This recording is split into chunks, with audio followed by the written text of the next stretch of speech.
Welcome back to the AB Scout Project. I'm Krager, and this is Alpha Bravo. We're going to start today with the most iconic face of the Transformers, Soundwave. He was the communication expert slash spy master of the Decepticons from the first episode of the original series. Oddly enough, he was also an Energon Cube Pez dispenser. He went on to star in several forms of media, culminating in being one of Megatron's minions in the Netflix War for Cybertron series. In the IDW comics, he was Megatron loyalist who eventually just wanted to have his own place without any fighting. For the toys, our height stand-ins are Studio Series Brawl for the BTS Toys BTS-04 Sonicron, Authentics Optimus Prime for Authentic Soundwave, and Siege Jetfire for the 30 DLX Soundwave. Music Label is doing double duty for itself on Titanium. Our recolor stand-ins are Universe Ironhide for the BotCon Shattered Glass Soundwave, and the KFC Perceptor for the KFC Mugen Vox. Doing triple duty is RID 2015 Soundwave for itself, Cyberverse Warrior, and Cyberverse Deluxe. I'm not even going to consider the tablet because it's grouped in with the movies, or the mutant because, well, look at it. First we'll eliminate for G1 IDW aesthetics. So the Machine Wars, the Prime, the Shattered Glass, the movies, the animated, and the Cybertron are out. We'll remove the G1, the Walmart vinyl, and the red for playability. By the scale chart, he should be a tall deluxe short Voyager. So we'll eliminate the Generations War for Cybertron, the RID 2015, the Cyberverse, the KFC, the Masterpiece, the Titans Return, and the 3-0. And the Q Transformers. We've still got a lot here, so let's get more nitpicky for elimination. Even though he did spend a little bit of time in the FOC body in IDW, this mold is not great. The arms have some spindly bits, and the deployer gimmick usually requires a screwdriver to get them out when you pack more than one in. The Titanium and the Sonicron just do not look good. The Authentics is a cheap hollow toy, so I'm going to eliminate all of them. We're left with the Music Label, the Earthrise, and the Siege. Between the three, we can remove the Music Label because the looks and posability just haven't kept up with the modern lines. You also have to swap out the hands if you want him to hold his gun. Between the Siege and Earthrise, they both look great for your G1 IDW shelves, but for me, I gotta hand it to Earthrise. So the winner is Earthrise. I resisted buying this at first because I thought the Siege was enough, but I found it while I was looking for the Studio Series 86 Deluxes and decided to pick it up. I haven't regretted it. It's got everything that Siege has, plus the G1 tape player alt mode that sends my nostalgia gland into overdrive. For Sound Blaster, Soundwave's evolution / clone / he's actually a different character, you can, of course, paint the Earthrise black, or just buy the Siege. I use the Siege so that I have two different molds on my shelf. For Fumble, again, we're not getting into which is which on this channel. I'm eliminating a few right off the bat for aesthetics. Music Label, Movie, G2, and Universe. I'm also taking out the alternators for scale. Height stand-ins for what we got left are the KO Minicon for the Perfect Effects Shadow Warriors, Generation selects Ricochet for Mastermind Creations Fear and Riot.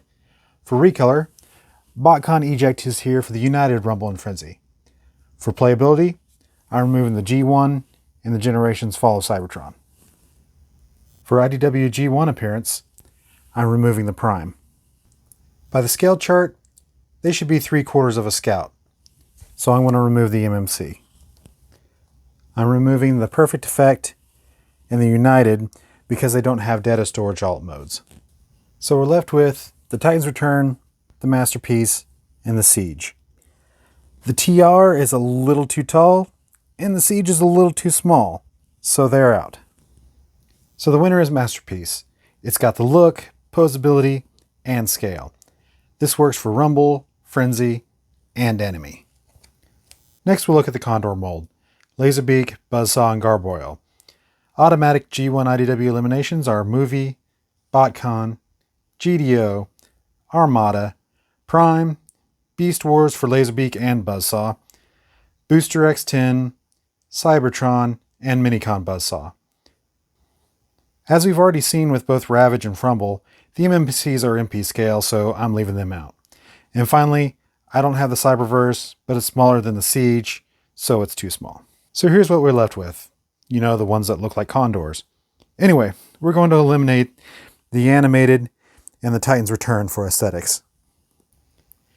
Now, playability is about the same for most of the remaining, so we can't remove G1 out of hand. But I will eliminate it because we've got better animation and comic representations. While Laserbeak and Buzzsaw did spend some time as the FOC mold in the IDW comics, it's just not a good mold. It doesn't have feet, so it's even less posable, playable than the others. So we're left with the Siege, the Earthrise, and the Masterpiece. Between these three, the MP wins again, because check this out. Boop, boop, boop, boop. Bam! Posability. It wins. So the winner is Masterpiece. But since the only MP Laserbeak I have is the Year of the Goat, I go ahead and I keep the Siege on my shelves, just because it's really novel to have the Episode 1 Laserbeak representation on my shelves. For Garboil, your only official option is G1, but you can make a custom from an MP mold. For Ratbat, we've got Cybertron Sideways for the Universe recolor, and Generation Scourgeon for the Generations recolor. As I stated in the Blasters and Cassettes video, I'm not looking at the KFC cassettes because of QC issues.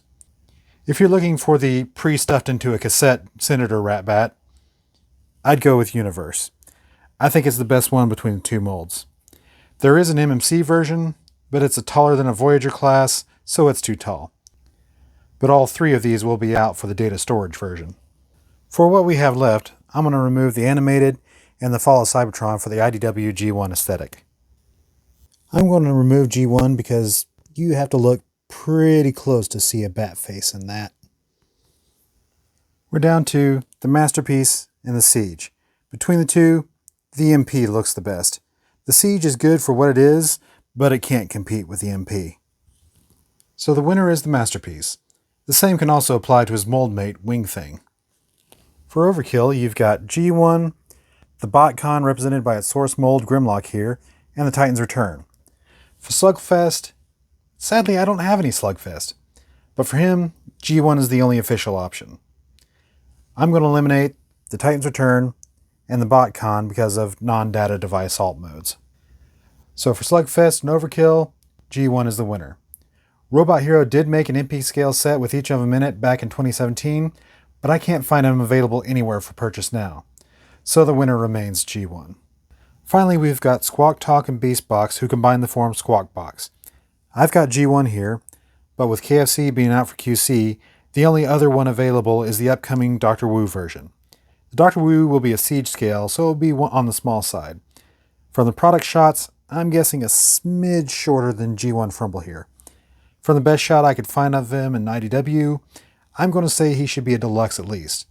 So you can have closer to scale with G1 or playability with Dr. Wu. I'm sticking with G1 for now.